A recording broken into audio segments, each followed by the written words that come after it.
Hi there, my name's Jane Anderson and this is the Jane Anderson Brand You Show. It's the podcast for experts who want to have greater impact, influence and income for their businesses and careers. As experts, we know that people buy from people and work with people who they know, who they like and who they trust.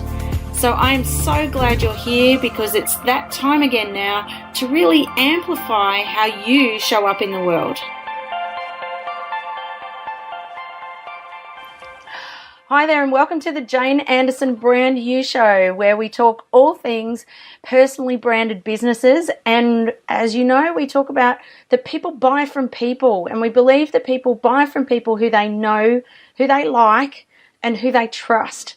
So I'm so grateful to have you here today. We have a very special guest who I am about to introduce. But before we do that, what I'm going to do is just really wanted to, first of all, start to help you to really think about, in a couple of the latest podcasts, we've talked about intentions for 2017. This podcast will be out around that kind of time, early 2017, and really want to talk about just really about your intention and aspirations under yourname.com, because I think people that I speak to from 2016, they say, I get one of two responses. One is either, oh, thank God it's nearly over, or my God, this year's been insane. Where could I possibly, focus my energy for 2017? And I think our guest today is really going to inspire you on what's possible.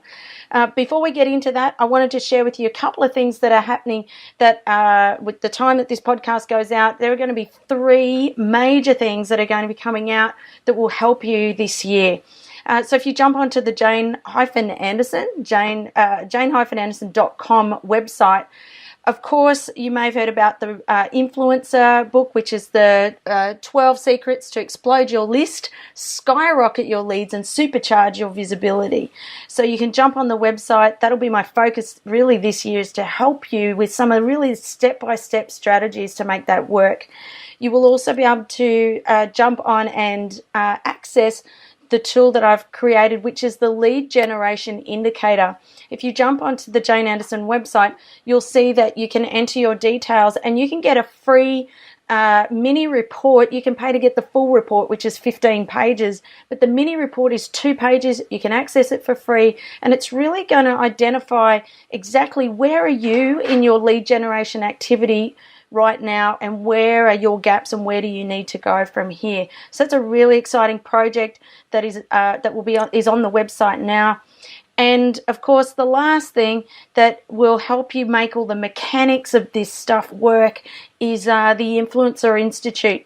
You can jump on the Jane-Anderson website, and the Influencer Institute is where you can go into access, where it's a forum and a community that you can access. But I'm going to teach some of the really, I get asked some really mechanical type stuff, which I love, like how do I split my database? How would I run a webinar?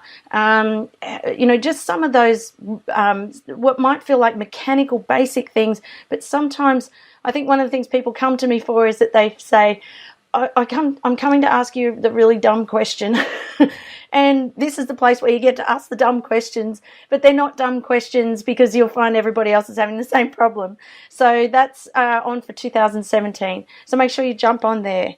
Now, without further ado, I really want to get into today's exciting podcast. I've been running webinars, keynotes all week. Even my voice is going. But I wanted to make sure that we get into the podcast today, and we have one very special guest, and I'm so excited that we get to interview this gentleman today. So we have Chris, the one and only amazing Chris Ducker, on the podcast today. Chris is a serial entrepreneur. He is a keynote speaker and author of the bestseller Virtual Freedom. He's originally from the UK, but we won't hold that against him. That's okay. We take him kind of as if he's a semi-Aussie anyway, I think. Originally from the UK, Chris has lived in the Philippines for the last 15 years, and he hosts the annual Tropical Think Tank Mastermind event. So, and he's founded several businesses which have a combined house of over 450 full-time employees. He's also a very popular business blogger and podcaster at chrisducker.com, and he's the founder of the personal branding business community youpreneur.com. Please welcome Chris Ducker. Thank you very much. I tell you what, that was such a good intro. I feel like I should pay you to sort of just follow me around everywhere and just introduce me to people. That was good. I like that. I'm a closet MC, I think, sometimes. I think we all are. Anybody that likes to be behind a microphone or in front of a microphone is a closet MC. I think so. Chris, so grateful to have you on the show today. I know myself and a lot of personally branded businesses, particularly in Australia, we've got thousands of followers all over the world. But I remember the first time I heard about you through Dale Beaumont with Business Blueprint and Matt Church here, the founder of Thought Leaders Global. And, you have a phenomenal reputation here amongst thought leaders, and you've helped a lot of them really get off the ground with their businesses. Chris, where do we even start? I'm like, tell us wherever you want. You're the boss. I know. It's so so much admiration of you, and I've followed you for some time. Chris, can you tell us a bit about, because there may be some people on here who are fairly new to this journey. Some of our listeners are leaving corporate and they're finding their way a little bit with this. So can you tell us a bit about your journey and the type of business that you have now and who you're helping mostly now and how you do that? Yeah, I mean, look, the journey is long and varied. I'll try and kind of keep it as short as possible and as focused as possible for your listeners as well. But ultimately, what I am is just a sales and marketing guy. That's it. I don't try and sugarcoat what I do or anything like that. Ultimately, what I do is I help personal brand business owners build successful, profitable, long game businesses. That's it. So I work with people like authors and speakers, bloggers, podcasters, experts, consultants, coaches, that sort of type of mob that are all about really helping the people that they come into contact with become better at whatever it is they're helping them do based on their experience and their personality and the people that they want to serve. That's it. That's what I focus on from a business point nowadays. The background is sales and marketing. I left university, much to my father's dismay, to start as a telemarketer for a publishing company in London. I was with that company for almost 9 years before I came out here to the Philippines. I've been involved in a lot of different industries over the years in terms of live events and publishing and really just focusing in on the marketing angle across all brands at the end of the day. I mean, I've helped get products into stores in Belgium and I've helped write scripts for infomercials in America. You know what I mean? Like, the whole kit and caboodle. But right now, the business model is very simple. Right now, the business is, a large call center, almost 500 people now, actually. We have Virtual Staff Finder, which is the VA recruitment hub. Yes. We have youpreneur.com, which is my main online business focus, which is the online, personal branding community. Yes. And then everything that the blog and the podcast has to come into play with. There's a new YouTube show coming called Ducker Zone, awesome. Which is going to be kind of a Q&A type vibe. It's exciting times. We live in very, very exciting times for the personal brand entrepreneur. And Chris, you've had even just your own journey out of being able to support businesses, but particularly personally branded businesses with your setup of Virtual Staff Finder. So you understand those real mechanics in behind the scenes that make the whole thing work, and at the front end everybody goes, oh, that looks easy, I can do that.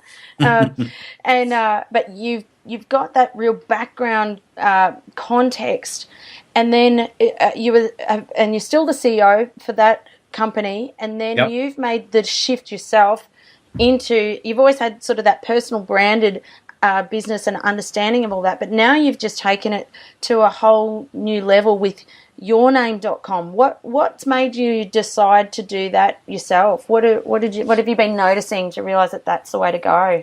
Well, I started blogging and podcasting 7 years ago. And so, it's mad to say, like, in the online business space, I'm a veteran based on 7 years. Like, it's crazy. Yeah. But, I mean, things were a lot different back then. The personal brand name or the yourname.com. Yes. Wasn't that many around. No. There really wasn't. And my first domain was virtualbusinesslifestyle.com. Oh, right. And that was where I blogged and podcast on kind of removing myself from my own corporate business that I still own. And, kind of the journey that I was taking on that in terms of delegation and productivity and outsourcing and all that kind of stuff. And that really put me on the map. But what happened was, going into 2012, I got my first big keynote in America. Now, I've been speaking in America for a couple of years, but this was my first big keynote, 800 odd people, Las Vegas. And I asked, because I'm the kind of person, I have no problems at all asking, even if you're on stage in front of 800 people in the middle of a keynote. I asked all out, like, when you think of me and what I do, what is it that comes to mind? And not one of them, not one person, and I asked maybe 7 or 8 people from the audience, not one person said virtual business lifestyle. They all said the Chris Ducker blog or the Chris Ducker podcast. So the personal brand had already started to be built, but I was very much unaware of it at the time. And then the book deal came along for Virtual Freedom, and they weren't interested in my website called Virtual Business Lifestyle. Really? All they were interested in was my following, was my email list, was my brand, and the community that I built around me. Like any traditional publisher, they don't care about your book. They don't care about your message. They don't. All they want to do is make money off of your work. Yes. And that's why self-publishing is so attractive to a lot of people nowadays, particularly people with big lists, because they can end up making a lot more money and they keep 100% of the control. So, I signed the deal. I did the book. It did very, very well. But it soon became very apparent to me that the focus that I had taken on VAs and outsourcing was not really what my heart was no longer in it. It wasn't what interested me or excited me anymore.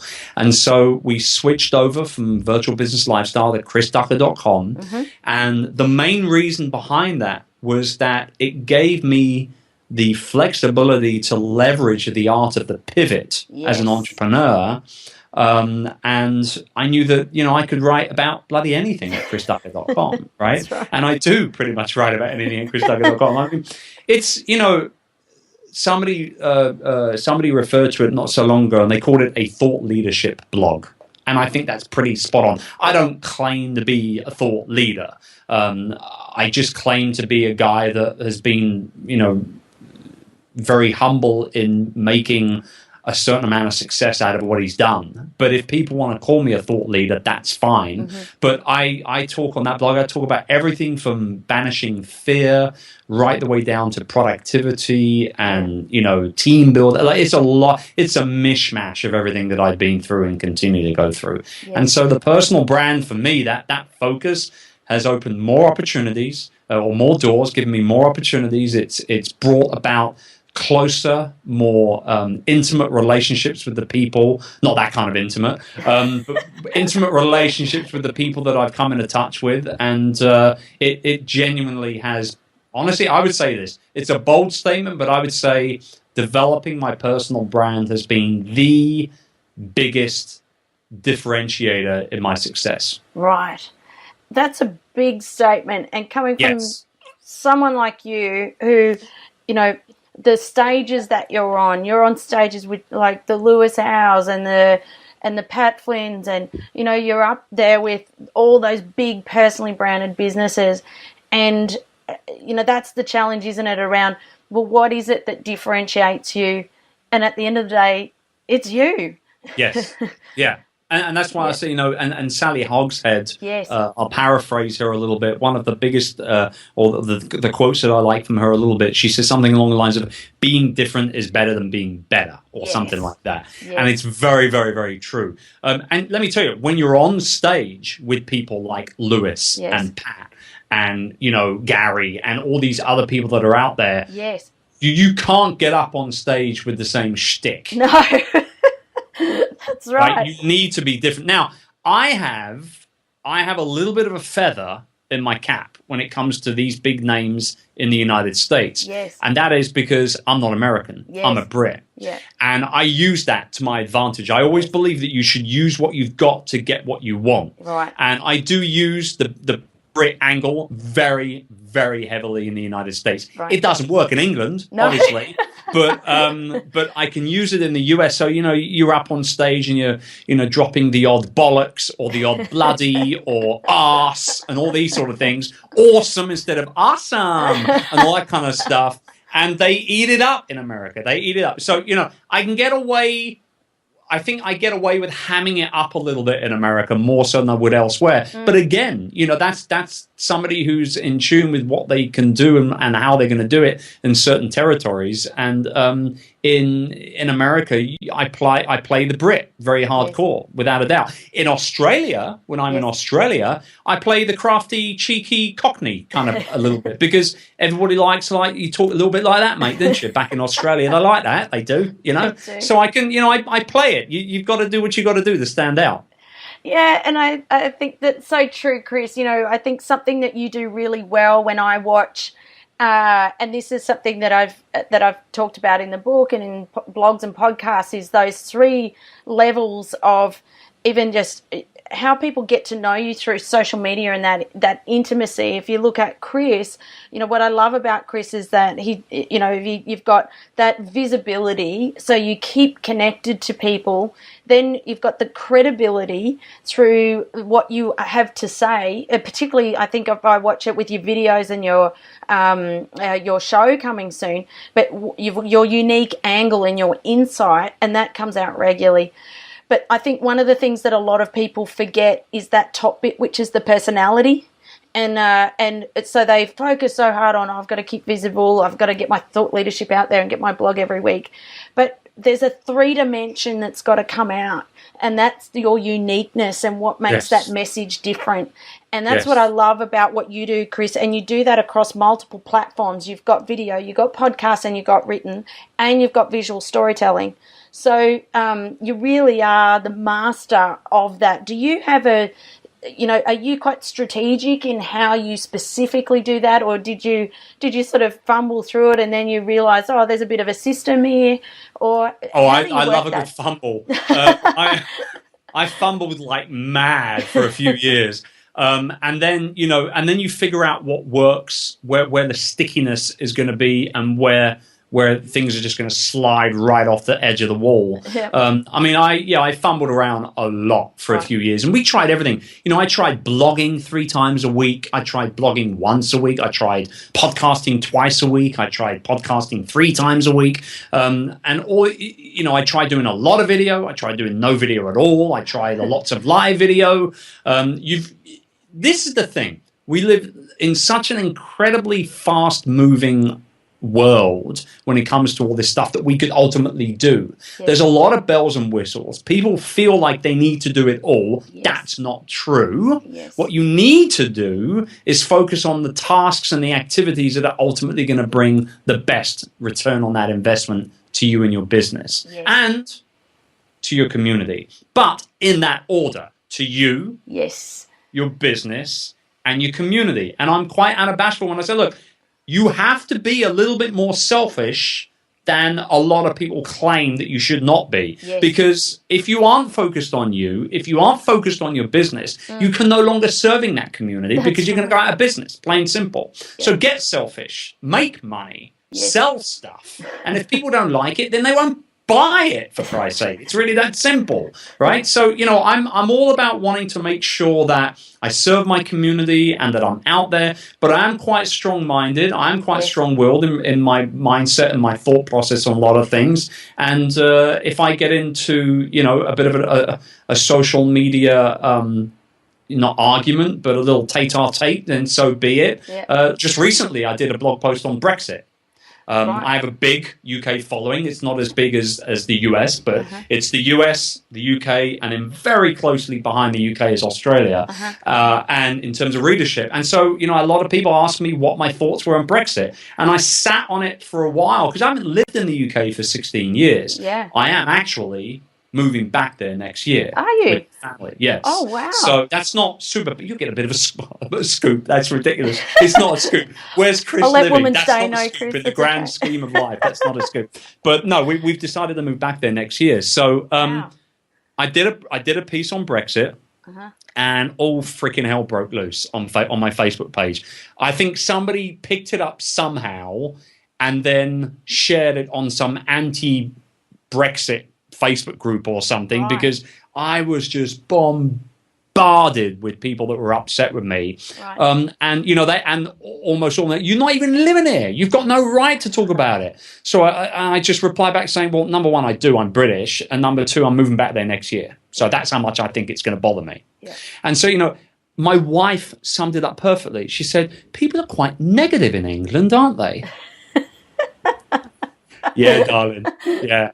If there was an Olympic event of never, you know, if it was like the negativity event, we'd win gold, I think, every bloody 4 years. But no, I mean, look, it's a mindset thing. Yes. I'm a very positive person, and I believe that Brexit or a change of president in the US or something happening with a local government in Australia, it doesn't matter where you live. Change is a given. It's going to come our bloody way. You just have to roll with the punches and don't let it affect you. And that's one of the other reasons why building what I call the business of you, building the business of you is a great way to 100% protect your future. Absolutely. Because there's only one you. There's only one you. It can't be copied. No. People can copy your product ideas or your taglines or your color scheme on your website. God, that happens to me every bloody day almost. They can do all these things, but they can't copy you. And there's only one you. And that's why the business of you is 100% original. It can't be copied. And that's the closing line on my Business of You keynote. Yes. People always love it. I pretty much always get a standing ovation from it because it just rings true with those kind of right audiences, you know? Yes. Yeah, and it's so true. I came out of, I did a marketing degree and then came through into career management, and I realised that I was doing career work with people. I thought, hang on, most of my time is spent helping people realise that there isn't a job necessarily for future or for life. And so, but the problem was when I was working with other career practitioners and even in the career industry was that and there was a guy, his name, he was speaking at the career practitioners conference here in Australia, and this was 2 years ago, and he said the biggest challenge for career practitioners for the future is that they need to teach people entrepreneurship and solopreneurship. And he said, but the biggest problem is even for career practitioners, they don't know how to do that themselves. So it was the biggest wake-up call for me. It was I was sort of a couple of years in, but I went, oh, well, if you want any more evidence than that, here's the world-leading expert in career development saying we're looking at the wrong thing here. We've got to go over to protecting. If you want, you can't ask for better protection for yourself and better investment in yourself than yourname.com. Absolutely. And that's why, you know, I've snapped up all of the domain names for all of my children, all the .coms, you know, with literally 10-year auto-renews on it so I don't bloody forget or something. I mean, you know, you've got to do these things. I truly believe that there is no better way to proof your future than to invest in you. You know, I get my, you know, my bank managers and investment managers, they come to me with all these investment ideas, and it's relatively conservative and blah blah blah blah blah, and you'll only be locked in for 3 years, and it's an X amount of investment, blah blah. And I turn around and say, look, you can't expect me to lock up, for example, 50 grand for 3 years to make myself $5,000. Like, that's just stupid. That's stupid. I could run a live event with 50 grand and make myself at least 25 grand in profit. You know what I mean? Like, it's very, very hard. It's very hard to convince somebody who has that much confidence in their ability to serve others to invest money in something other than serving others. Yeah, and even, I don't know if you find this, Chris, do you find people say to you, well, you can't sell a personally branded business. Why would you do that? And which is quite often around that whole future of business, or being able to, you haven't got an exit strategy. And there's a whole other space in that. But do you get that people coming I get it all the time. And what do you say? I say the same thing every single time. Look, if I wanted to sell a business, I would not have built a business based around me and my brand and my experience. I've got other businesses that are not based around me and my personal brand that I could exit from at some point. And I have even entertained offers in the past on exiting. Although, when I sell a business, I will sell it. I ain't giving it away, right? So that's the reason why I still own them. So no, I am a strong believer that you won't even begin to build out your personal brand online or offline, for that matter. You won't even begin to do it if you're the kind of person that's going to think about exiting from that business at some point. Here's the other thing. The reason why is because I'm building the business based around my experience and how I can serve people. We've got to serve before we can sell. You serve and then you sell. People have got it arse backwards. They're going out at it in the other direction, where they want to sell, and they don't care so much about the serving thing. If you want to sell, then you must serve first. And because of that, I think that is, that is something that is people like us, we're acutely aware of the fact that we understand the importance of serving, and that know, like, and trust that you mentioned there. I'll spin that a little bit. I think that's changed in the last few years. It's not just about knowing, liking, and trusting. It's about knowing, loving, trusting. We have to become somebody's favorite. In order to create the relationship that will ultimately end with them opening up their PayPal account to us, right? So it's about becoming somebody's favorite. And you can't do that when you're just liked. I think you've got to be loved to do that. That's so powerful, Chris. You've got to be someone's favorite. And that's it's not just that they like you, but you are the favorite. You are the one person that they remember, that they know, who they follow, who they say, do you know someone who does this? And we talk a little bit about referrals, and who's the person that comes to mind. And I think even Matt Church talks about the thought leader. It's not about knowing something. It's about being known for knowing something. And that's that whole, Absolutely. I love that language they use around favorite. I hadn't thought about it that way. Oh, yeah. No, and I got that from, I wish it was my own, but I actually got that from my very good friend, Jay Beer, who is probably one of the most incredible keynote speakers I've ever seen in my life.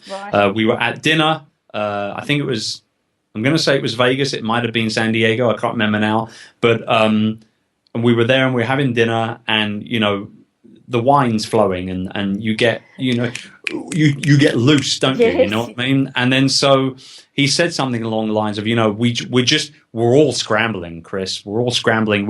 We're scrambling to become people's favorites, is what we're doing.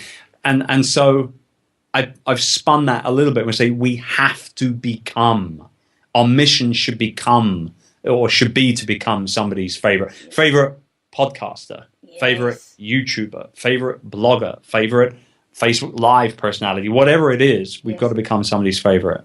And once that happens, the doors break down, or the walls rather break down, and they start to open up. And when people start opening up and you start asking the right questions with open-ended answers, information flows. Yeah. And that information, particularly in this day and age when people are a lot freer with their personal information than they used to be 10, 20, 30 years ago, Yes. when that information starts flowing, what happens, something very, very special and very unique happens. And that is that they tell you what their problems are, what they're struggling with. And then it's down to us to serve them in a way that will allow us to be able to provide the solution to those problems. Yes. And the conclusion to all of this is that when you provide solutions to people's problems in the right way for the right reasons, you then get the right to put a price tag on it and make money. And if you try and do it any other way, you're ass backwards. You've got to turn that. You've got to really genuinely think differently about it. Yeah. And I think there was a book that I was looking at. It was a book from, I think it was back in the 80s. And it was Magnetic Marketing by a guy called Dan Sullivan, I think it was. And he said, and even back then, like this was written long before we've had the internet or anything like that. And even he said back then, if you want to be able to build that trust and that connection, the fastest way is to educate people. Yes. And now, and the best way to do that, because you're offering help. You're serving, you're offering support. And Chris, one last question. I'm very mindful of your time.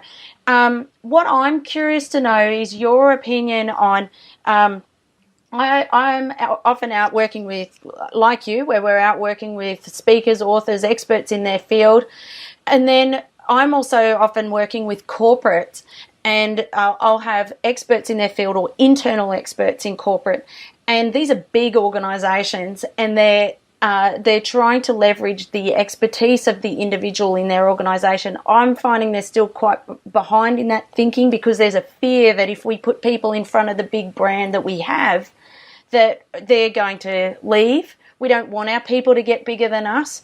And my experience is now that the youpreneur or the personally branded business has got the biggest advantage right now because of that thinking. Is that what you're noticing as well? Yeah, I'm noticing, like you say, the companies are apprehensive in kind of putting people front and center. And because of that, the youpreneur, and that is a term. I mean, I coined it, I use it. That's what we are. Yes. We're personal brand business owners. The youpreneurs are taking over because there's less competition. That's right. If there is real competition, there's less of it, right? Yes. Because the people that do have the expertise and that are still working with corporates, they're being held back and they're not out there in the market. And that's why the youpreneurs are slowly but surely rising up and taking over. And I think that what will happen, I think the corporations are making a grave mistake. Yeah. A grave mistake at keeping people pulled back. Yeah. I think that, big positions like CEOs, COOs, operations directors, these kind of large positions in big companies, they should have their personal. Why the bloody hell shouldn't they capitalize on it? You just look out there. I mean, God forbid I say the word Trump, but he's done a pretty good job at building his personal brand up attached to his business. Richard Branson, which is, his name is not splattered on buildings or anything, but I mean, Richard Branson, the Virgin Group. Yeah, that's the guy's a legend. Yeah, Elon Musk. and the business has grown because of that personal brand. There's tons of people. Elon Musk with what he's doing in his company. I mean, Zuckerberg with Facebook. They've all got personal brands. Will the corporate companies out there just figure out what's going on here? This stuff works. Yes. But you're right. They're pulling them back. Yeah. And it's making life a lot easier in terms of growth opportunity for the youpreneur out there. Yeah. And also I see that CEOs, or I find when I'm out working with CEOs, is they say, well, I don't want to be out in the spotlight. I don't want to be, I just want to be behind my people. I want to support the team. I want to support the business for its growth. And I don't know if you find this, but I say this isn't even about you. If you're in total service of your organization and all these people working for you, that it's time to step up and step beside your brand, not sit like as in the big corporate brand. Because if you're in total service, then you have the most pivotal role to play, around like the leverage that's in that role that you've got. But instead, I just find Aussie CEOs, it's a tall poppy that we have here, and I know that's quite big in the UK too, is that they'll sit back. I think, both the UK, both in regards to the UK and Australia as markets, we're way more conservative than the United States. We're less likely to take risks. And I think that's probably going to be at both of our countries' detriment at some point in the next 10 years or so. I think, something, you see, like, it goes back to, the piece that I did on Brexit, which was very positive, and it was like, this is how British entrepreneurs can beat Brexit. And, I stand behind my words on that blog post, 100%. You stop calling it scared, stop saying the word afraid, start using words like called or empowered or needed or, energized. Instead, you could say that I'm really scared about the future in regards to Brexit. Like, I'm really worried. Yes. I'm afraid of what might happen with Brexit. Or the flip side of that coin is you can turn around and say, like, no matter what happens with Brexit, I'm looking at it as an opportunity. I've been called. Yes. My country needs me to stand up and teach people how to ABC. It's just perspective. Yeah. You can be a negative SOB, or you can be a positive individual that's going to change the lives of the people that you come into touch with. I'd rather be the latter, quite frankly. Yeah. Not just for me and the people that I serve, but also for my children to see me as a leader as well, and to hopefully inspire them to have the same kind of personality. Yeah, I think you're right. I think that, and I've often said to people, well, if you look at the world leaders who are able to do this and create these changes, why can't you do it? You've got this access to the same resources. You've got a YouTube channel. You've got social media. You can do a podcast.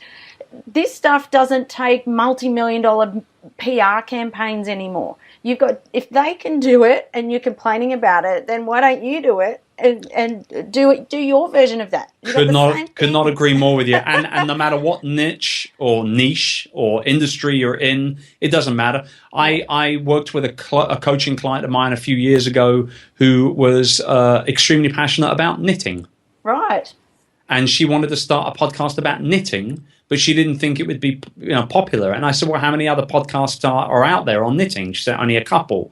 I said, well, I think it's an opportunity. That's right. I think you should do it. Teach people how to knit. Give them the knitting patterns on the website. Give them Last year, she won Podcast of the Year at Media Europe. So, there you go. Go figure that out. Knitting, for Christ's sake. Bloody knitting. All right? There's no industry out there. If you can do well with knitting, there's nothing out there stopping you at all. What an awesome story, Chris.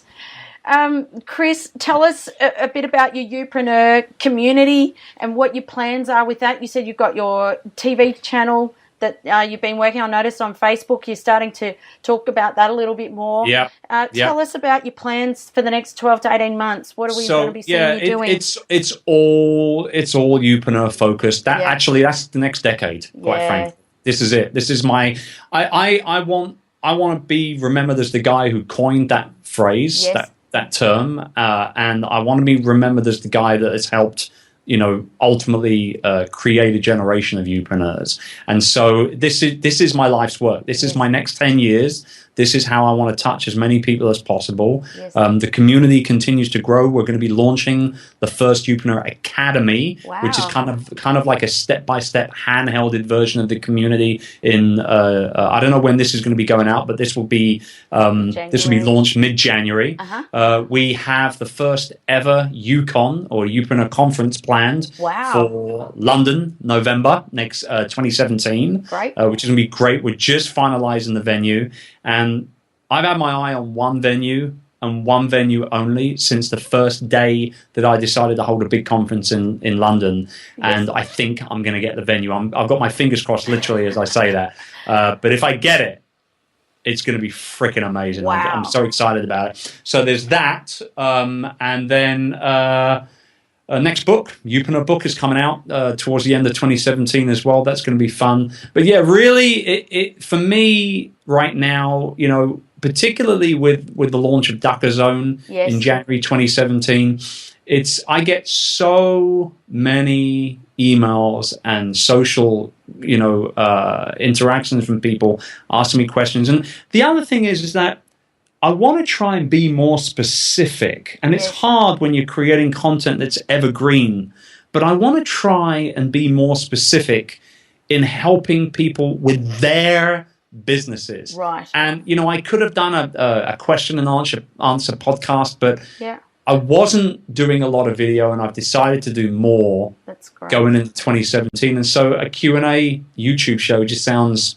and feels perfect to me. So, we actually start shooting next week, so I'm kind of excited about it. Wonderful. So people can submit their questions through to you, Chris, and you choose a particular problem that someone has, and you just walk through it. Is that right? Just walk through it, give them step-by-step advice and feedback on any ideas that they might have or anything like that. So all they need to do if they want to ask me a question is just tag, it's just a hashtag DuckerZone. Okay. Anywhere on social, mainly Twitter, Facebook, Instagram. Okay.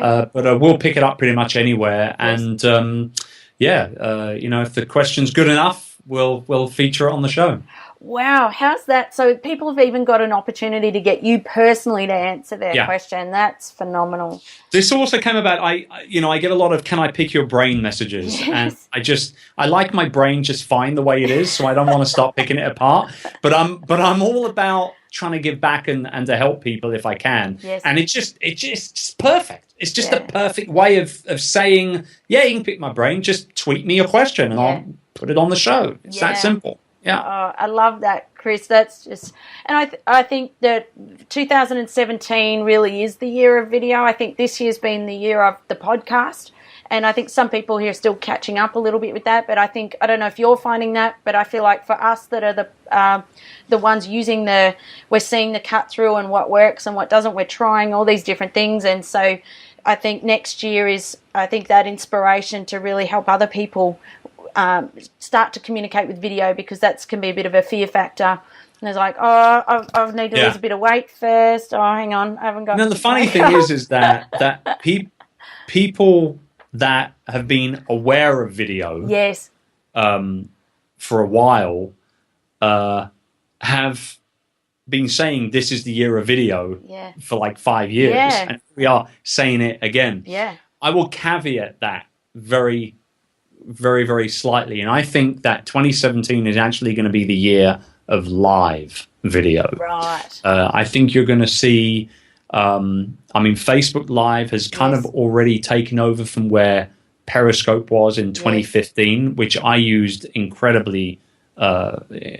Center of attention in terms of what I was doing in 2017. Right. 2016, Facebook Live has really taken over.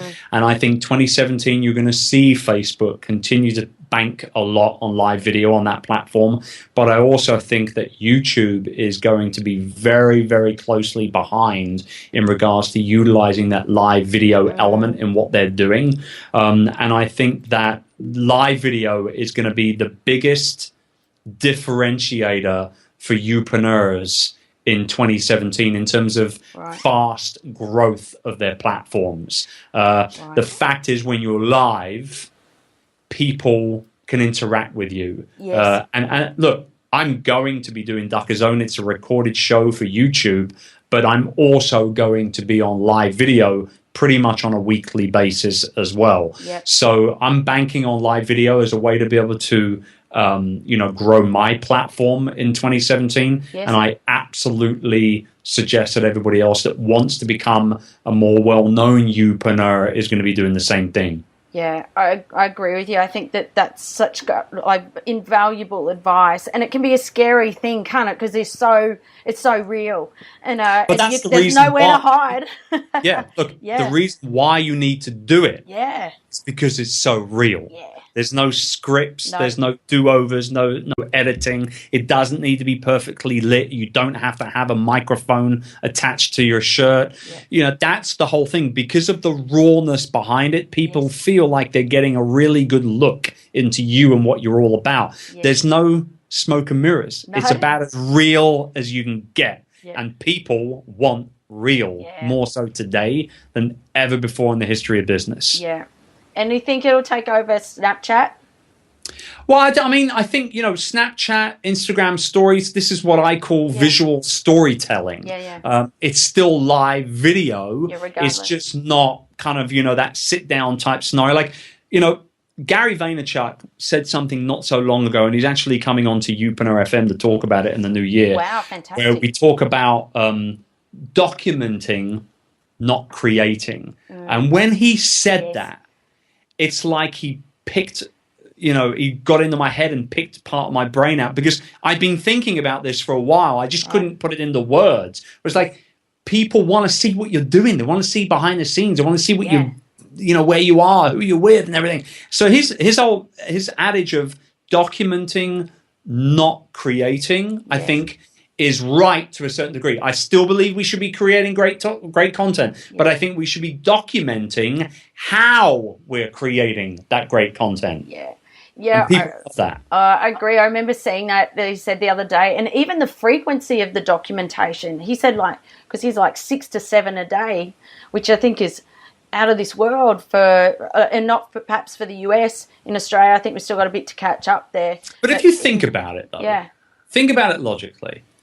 To get out your phone and record 10 seconds every hour of your workday, it's not much. No, it's not. And it doesn't need to be anything. It doesn't need to be much at all. I'm literally doing it right now.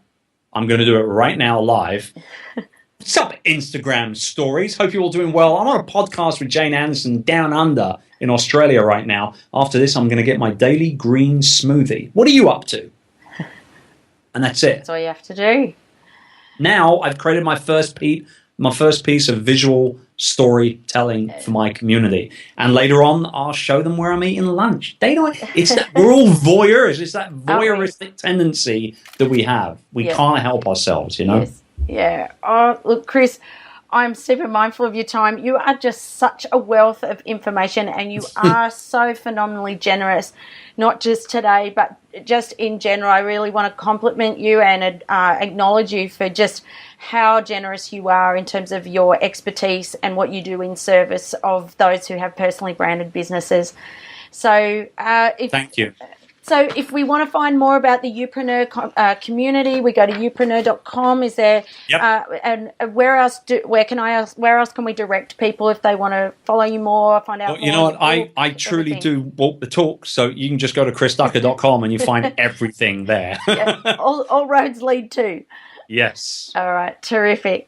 Thank you so much for being on the show today, Chris. I just loved having you, and perhaps we can have you back when your book comes out, or we'd love to have you back on and do what we can to support other personally branded businesses and youpreneurs to be able to connect and learn from you too. So it'll be all my pleasure. I look forward to hopefully meeting you in person when I'm down under next as well. Most definitely. I thought I'd catch you on the last trip to the Philippines, but that's not the case. But maybe in the UK, if I get over there, then I might have to pop in for a cup of tea. Yes, you never know. Never know. High tea. A Yorkshire tea, maybe. All right. Thank you so much, Chris, for today. For those who are listening, remember to jump onto Chris's website at chrisducker.com and to be able to check out the youpreneur community that he runs at youpreneur.com, and keep an eye out for all the great work that Chris is coming out with next year. And in terms of reminder to jump on the jane-anderson.com website, you can access the lead generation indicator, where you'll be able to identify exactly the sequence and reduce the overwhelm of knowing what to do next to increase your leads. You'll see the influencer book, and check out the Influencer Institute, where you can learn all the clunky mechanical kind of stuff behind the scenes that will make it all work for you. So I wish you a wonderful 2017 and the year ahead. Live in the year of intent. Even if you just jot down 2 or 3 things, what's one thing that you could take away from all the wealth of information that Chris has shared today, of something that you could do. And it might be even practice with your own video. I see a lot of people who hold back on video because they don't know what to do, and I go, just practice one. So start really looking at the media that you're using for next year or for 2017, because by the time this comes out, it'll be 2017. So have a fantastic year. Thank you again, Chris, and wishing everybody all the very, very, very best.